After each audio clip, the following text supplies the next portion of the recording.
Can May not buy off the rebels with various concessions and promises, or is it not going to work this time?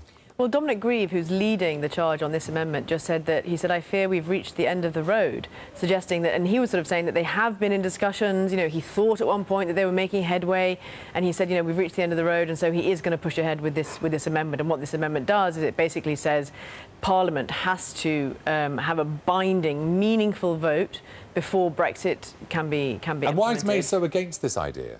Well, what May said, there are lots of reasons, but what May said today is that the wording of the amendment would tie the government's hands and would essentially make harder the smooth and orderly Brexit that they seek. So why would it bind the government's hands? I mean, the government's hands are bound anyway, according to a promise that Theresa May has made. Why would this make it any more binding? So, did you hear that? Emma, you didn't hear me. Maybe you can hear me now. My question is a promise any less binding than something written in law?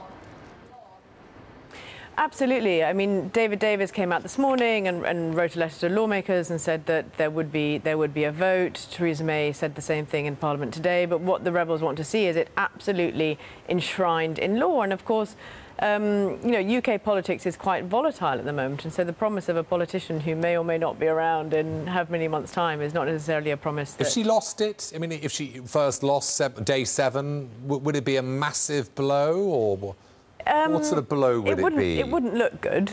No one is suggesting that the government would fall over this, but what it does suggest is that Parliament doesn't back. There's not a majority in Parliament that backs May's vision of Brexit, and it's been quite striking today listening to the debate, and you know, the common ground and the camaraderie between you know, Conservative and Labour lawmakers who, you know, have a very similar outlook when it comes to the EU, and what it would show is that May's vision isn't necessarily backed by Parliament, and of course she's got a very slim majority, and it's a majority that depends on the DUP.